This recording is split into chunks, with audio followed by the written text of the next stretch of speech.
लेकिन वास्तव में नर्मदा प्रतिमा की पूर्णाहुति पर ये कार्यक्रम संपन्न हो रहा है। मुझे कल रात को पता चला कि गोष्ठी भी है, इसमें मुझे बोलना है। तो मैं सबसे पहले तो शास्त्री जी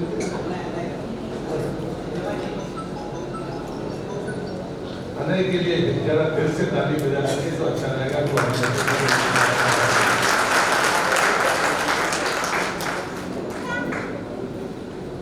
मंचस्थ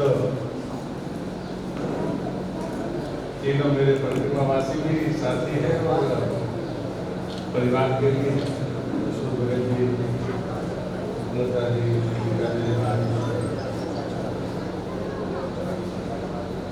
मुझे लगता है कि ये सहयोग इसका मकसद अलग होता है, मार्ग अलग होता है, लेकिन एक चीज जरूर होती है कि वो सिर्फ माँ के इर्द गिर्द घूमता है। ये इसलिए कभी कोई ये दावा नहीं कर सकता कि मैंने उसके जैसी प्रतिमा की। जब प्रतिमा के लिए व्यक्ति निकलता है तो तरह दो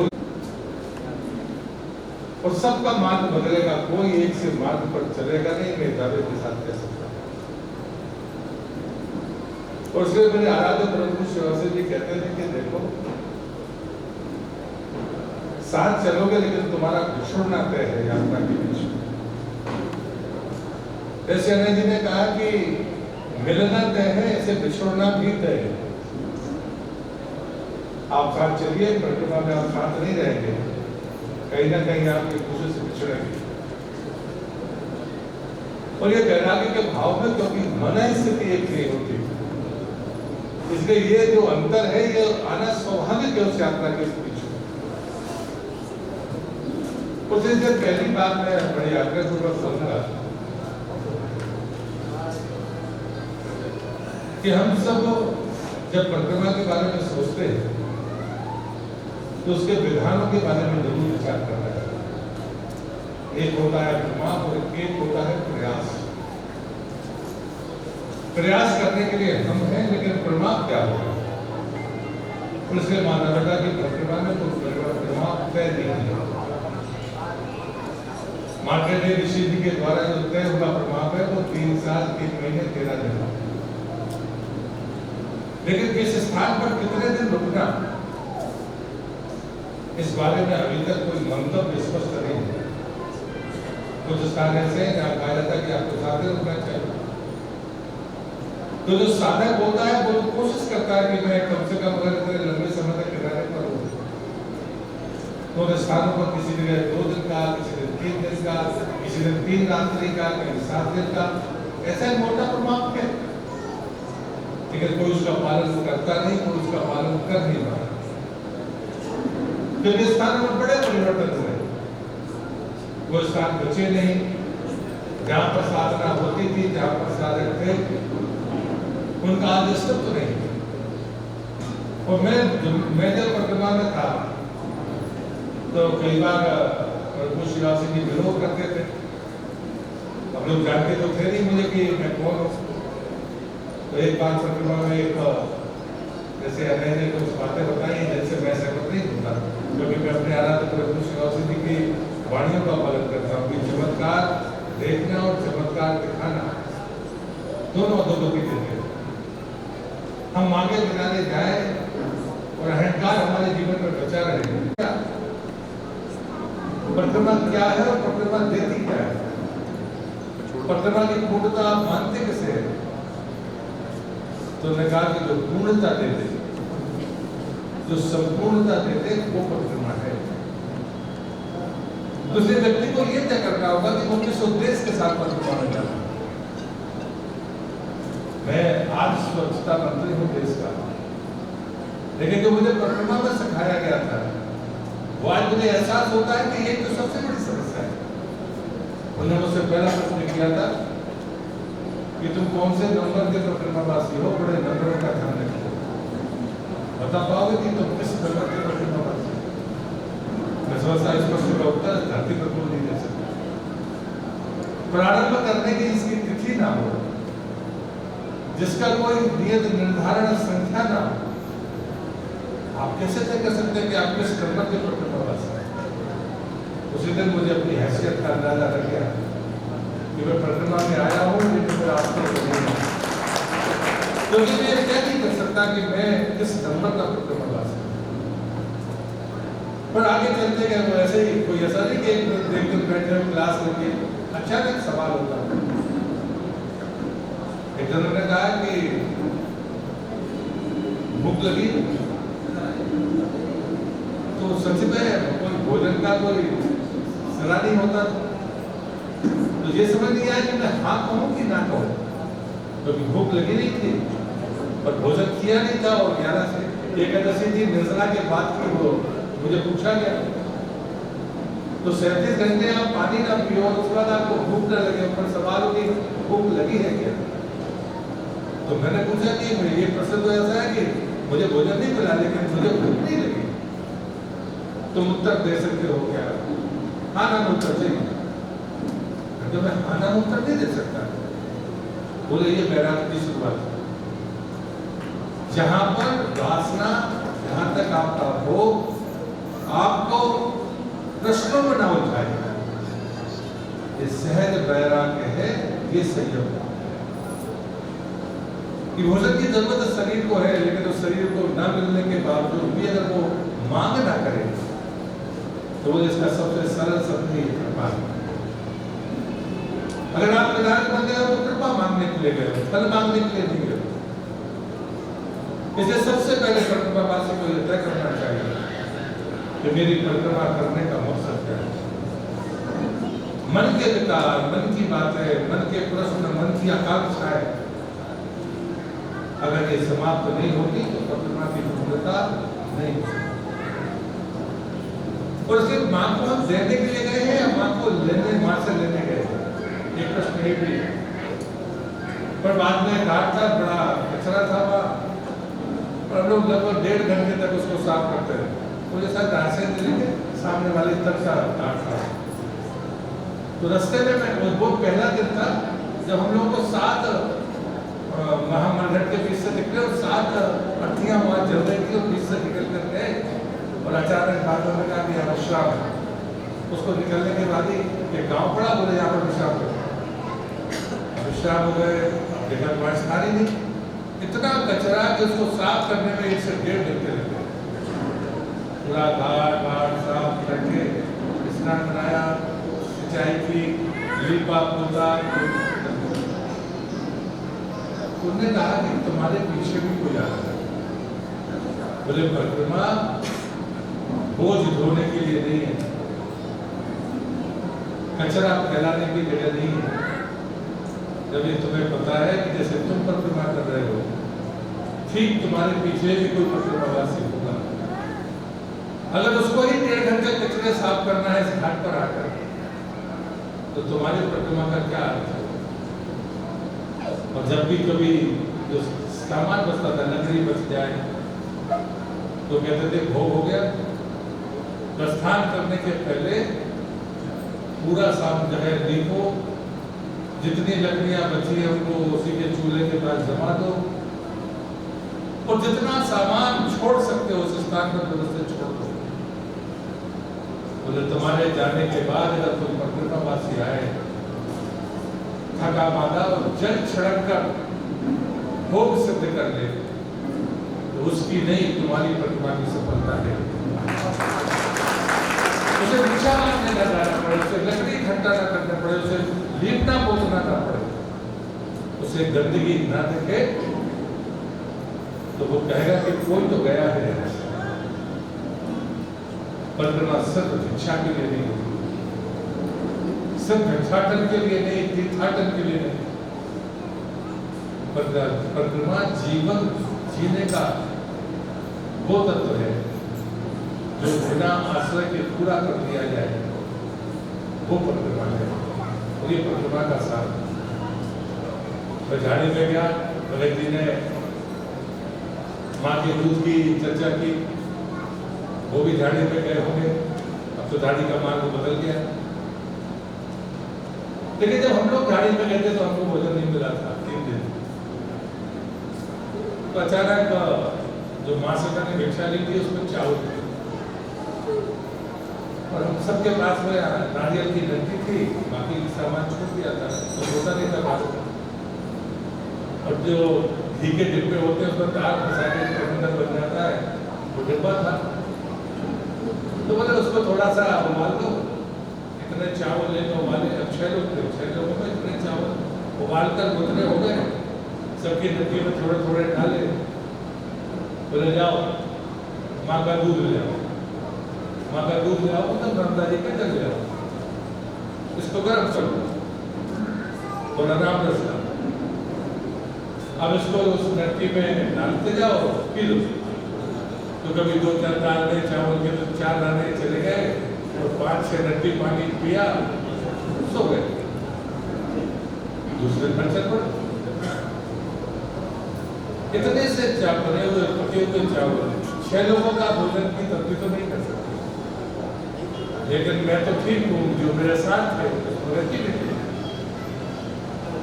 किसी के मन में अतृप्ति का भाव ना होना ये चमत्कार नहीं है। ये इस बात का एहसास है कि भोजन शरीर के लिए जरूरी नहीं है, जीने के लिए कुछ और चीजों की जरूरत पड़ती है, वो प्रकृति के पास है, आपके पास हो सकता है। मुझे कई बार लोग पूछते हैं ऐसे क्या होता है। जो शब्द कहे जाते हैं वो किसी के मुंह से निकले वो सत्य है, उनकी प्रतिष्ठा है, वो यहाँ पर मौजूद है, उनसे सम्मान है, ये भाषण नहीं है। परिक्रमा का सार हम कितने भी कष्ट और कष्ट प्रमाणों पर चले, वहां को छूट नहीं लगता। आप गर्दन के बीच से निकलते हो तब भी कुछ फर्क नहीं पड़ता, सबको निकलना पड़ता है, कोई कहने में नहीं निकला तो हो नहीं सकता। लेकिन जब ये बात कही गई तो हमारे साथ में हमारे एक डॉक्टर साहब मुखर्जी थे, मुझे नहीं पता था कि पहली प्रतिमा थी, माँ कहाँ ले जाती है मुझे पता नहीं। आज मैं बड़वाई से यहाँ पर आए थे और मेरी पहली प्रतिमा सरावत के पास श्री बड़वाई के सामने एक राजघाट करके स्थान है, वहाँ से शुरू हुआ। हमने कभी जिंदगी में सोचा नहीं होगा कि हमने कभी वो जिला देखा, लेकिन मैंने आराधना प्रभु शिव सिद्धि वाचन सारे में समारोह उस समय कुछ द्वंद्व था। मैं उनके पास में नवरात्रि में गया तो मैंने कहा कि इस बार वो दशहरा के दिन आसन छोड़ देते थे, मुझे बताते नहीं थे कि जाएंगे कहाँ। तो दोपहर के बाद सब तैयार रहते थे कि अब जहाँ जाएंगे उसके पीछे पीछे जाना है, तो जहाँ रात्रि विश्राम हो जाएगा वहाँ पूछेंगे कि अगला कार्यक्रम क्या है। वो दशहरा के दिन आसन छोड़ते थे जहाँ से प्रवास करते थे और दशहरा के दिन अचानक उठकर चलते थे और उसके बाद क्या होता था कि जाना कहाँ है।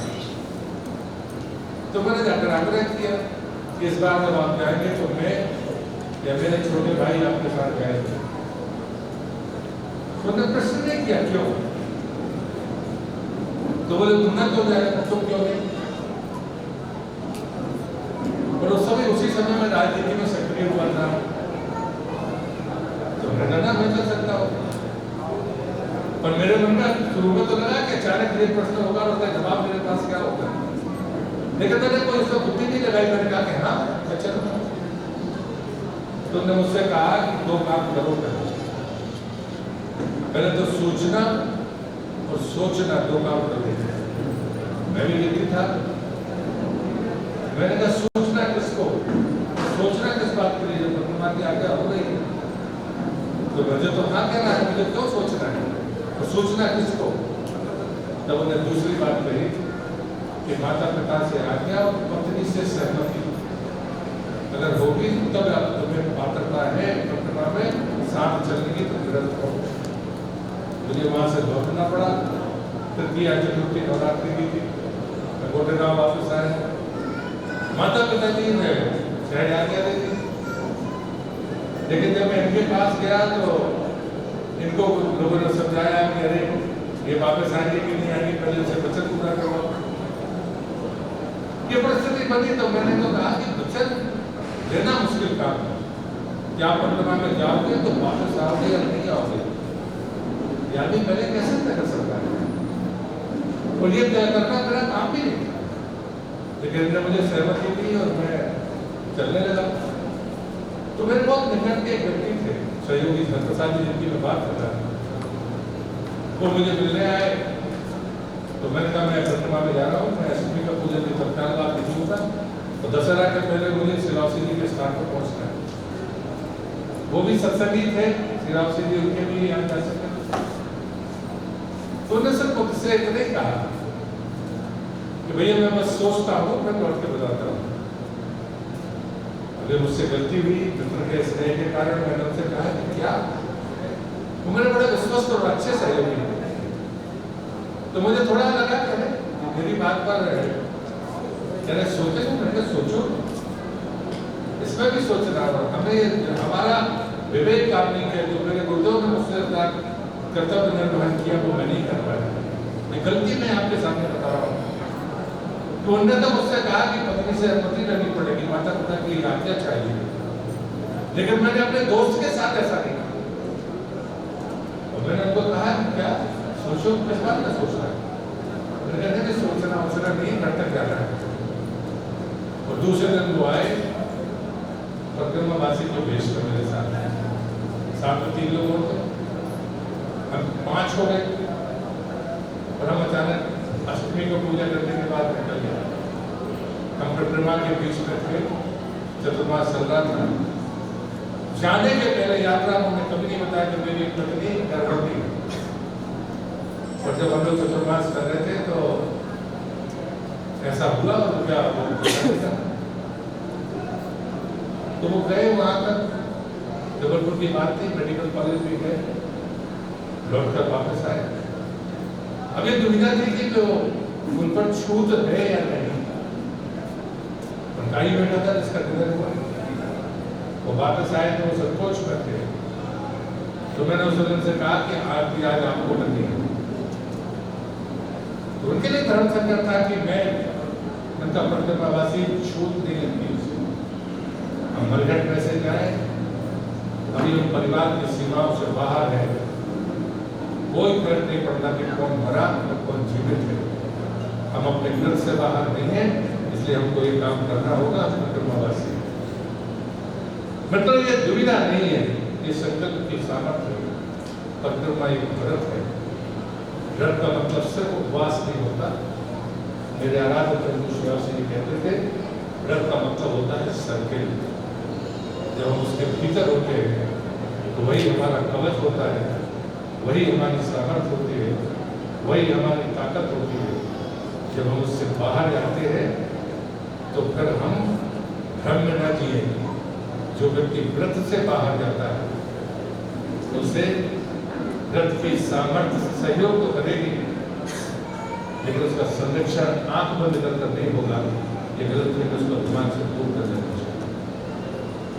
परिक्रमा करने का अहंकार नहीं होना चाहिए। परिक्रमा जिस व्रत में आपको जब तक आप हैं तो निश्चित रूप से वो आपको सामर्थ्य देती है, ऊर्जा देती है। लेकिन अगर वो व्रत का सामर्थ्य हमारा अहंकार बन जाएगा तो मेरे आराध्य प्रभु श्रीरावसी की वाणी है, नहीं है, नर का मत हमने वाली माँ नर का। आज मुझे भी ज्ञान में वृद्धि हुई कि माँ का एक नाम विधि साथी है, जो मुझे नहीं पता था।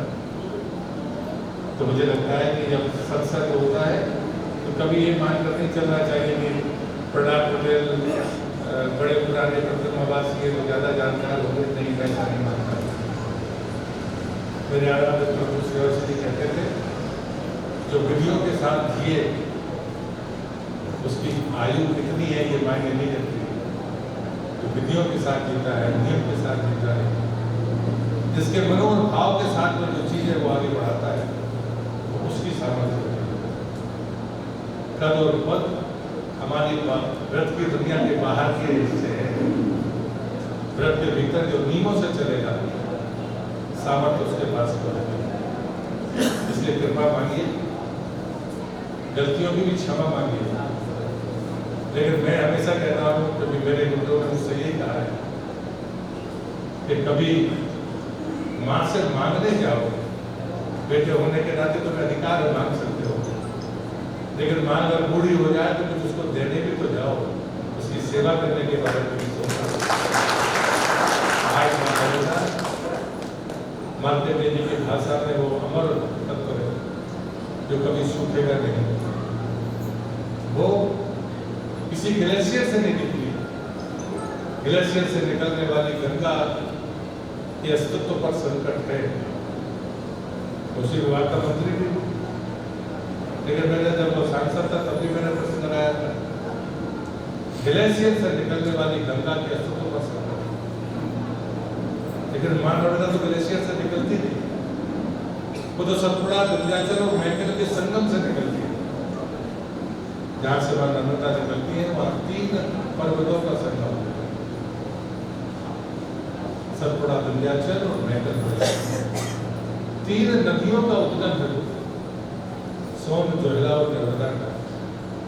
तो मुझे लगता है कि हम सौभाग्यशाली हैं कि नर्मदा हमारे बीच से बहती है।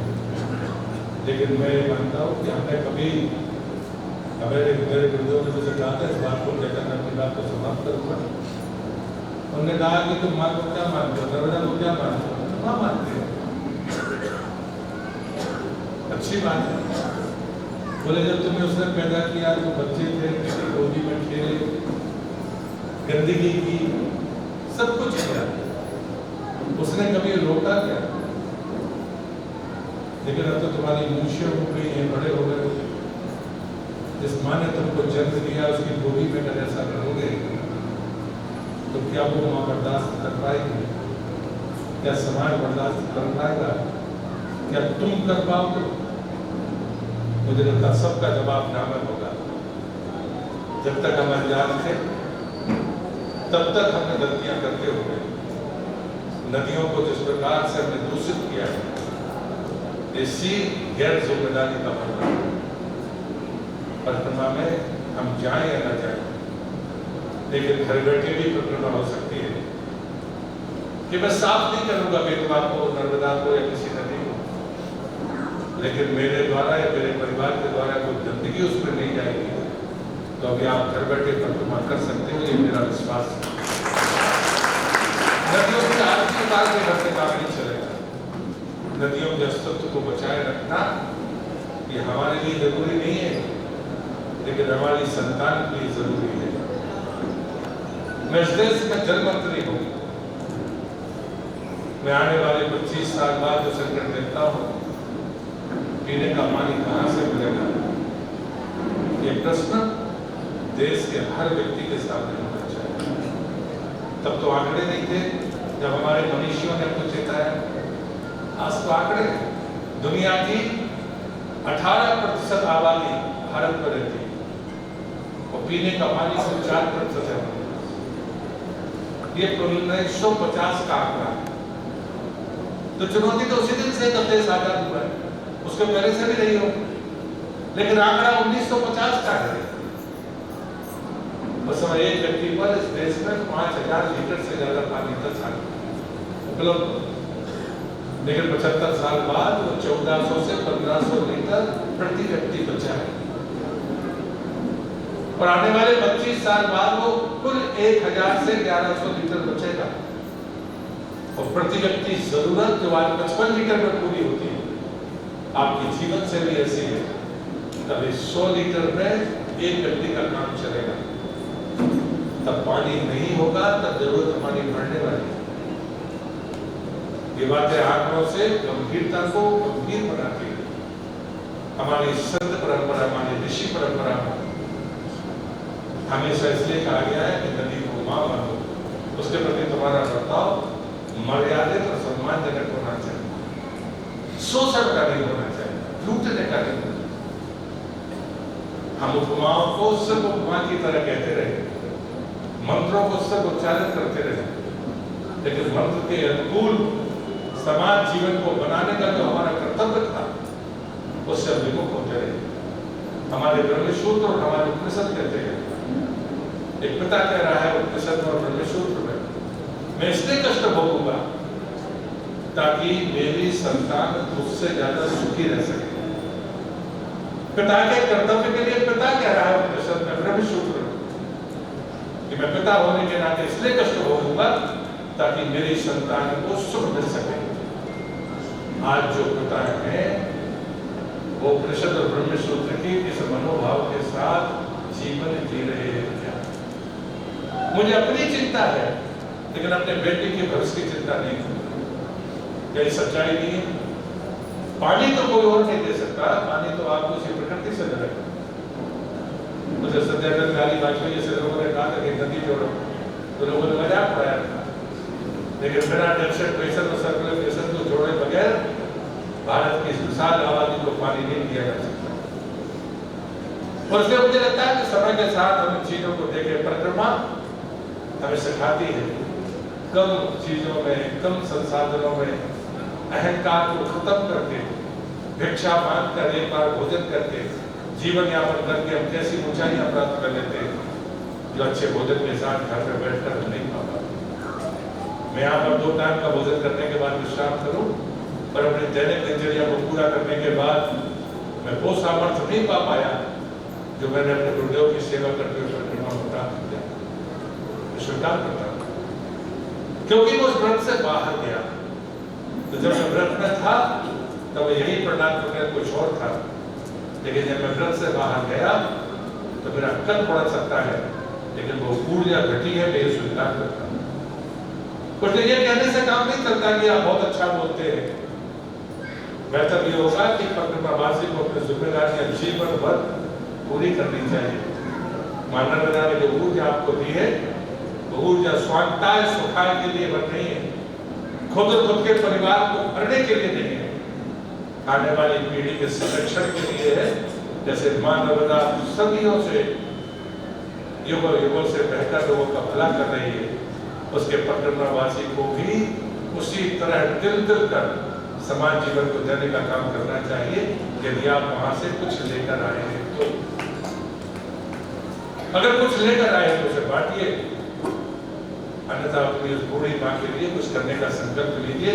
इस प्रार्थना के साथ मैं अपनी बात को समाप्त करता हूँ।